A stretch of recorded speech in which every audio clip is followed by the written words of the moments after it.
कर ली गई है। नेताओं के साथ साथ बिहार ही नहीं बल्कि पूरे देश की निगाहें, पूरे देश की नजरें बिहार के रिजल्ट पर टिकी हुई हैं। ये रिपोर्ट देखिए।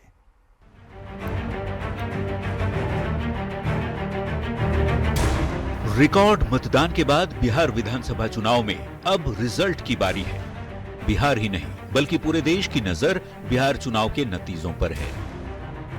काउंटिंग के लिए बिहार के सभी 38 जिलों की 243 विधानसभा सीटों के लिए 46 काउंटिंग सेंटर बनाए गए हैं। 2025 बिहार विधानसभा चुनाव के लिए पटना जिले की मतगणना इसी एएन कॉलेज मतगणना केंद्र पर होगी, जहां की तस्वीर इस वक्त हम आपको दिखा रहे हैं। और देखिए, इस वक्त तस्वीरों में सारे अधिकारी जो है एक एक कर निकल रहे हैं यहाँ पर, और चाक चौबंद व्यवस्था की गई है यहाँ पर मतगणना केंद्र पर।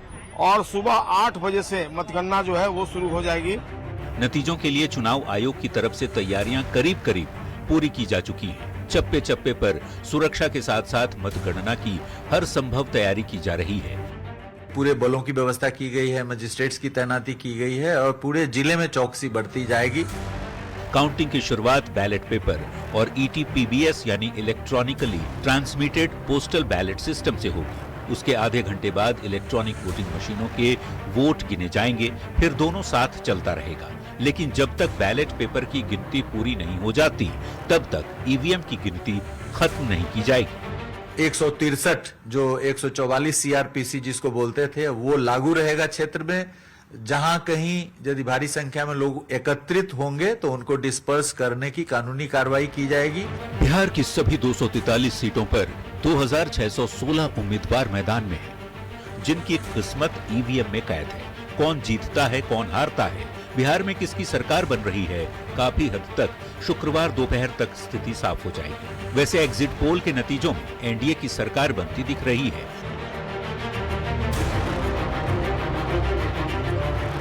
जबकि महागठबंधन का दावा है कि एग्जिट पोल एक्चुअल पोल आने पर फेल साबित हो जाएंगे। वैसे दोनों ही गठबंधन के नेता सरकार बनाने का दावा जरूर कर रहे हैं। Bureau report, news 18।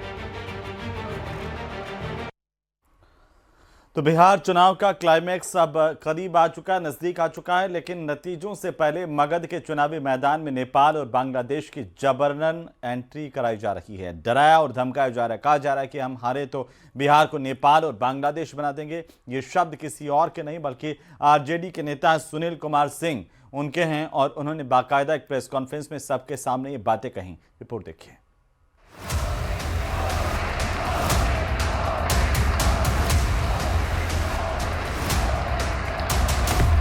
मारब सिक्सर के 6 गोली छाती में, यही जंगल राज की आहट है।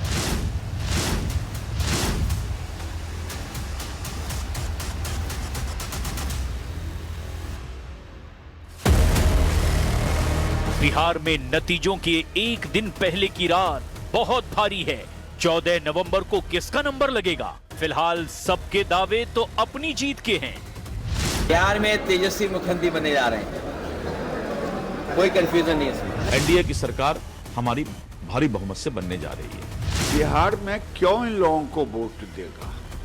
दंगा फैलाने के लिए, हिंदू मुसलमानी करने के लिए, रोहिंग्या को बचाने के लिए। लालू यादव जैसे भ्रष्ट को क्यों वोट देगा? इस बीच RJD नेता सुनील सिंह ने अपने बयान से बड़ा विवाद खड़ा कर दिया। ये बेईमान लोग जिस चुनाव आयोग के बारे में साख पर उसका बट्टा लग चुका है कि कहीं न कहीं आप बेईमानी कीजिएगा तो आपको भी नेपाल का दृश्य यहाँ पर देखने को मिलेगा। कौन माई का लाल पैदा लिया है इस बिहार में, जो माननीय नीतीश कुमार जी के NDA की सरकार में कानून को अगर कोई अपने हाथ में लेने की कोशिश करेगा तो चुनाव आयोग तो मुकम्मल व्यवस्था किया ही है। ऐसे बयान राजनीति के केवल छुरछुरी पटाखा है। नतीजों से पहले दोनों तरफ से पोस्टर वॉर शुरू हो गया है।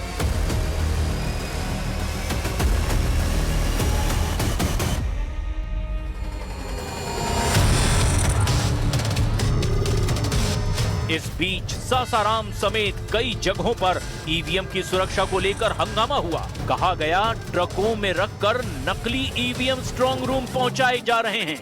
हालांकि जांच में दावे सही साबित नहीं हुए। तो ईवीएम से भरा हुआ ट्रक घुसने की जो सूचना थी वो असत्य था, सारे डब्बे खाली पाए गए। लेकिन सबसे बड़ा सवाल है, अगर जीत सही है तो हार पर बवाल की धमकी क्यों? नेपाल वाली धमकी देकर कैसे बचेगा लोकतंत्र? और इसे पेच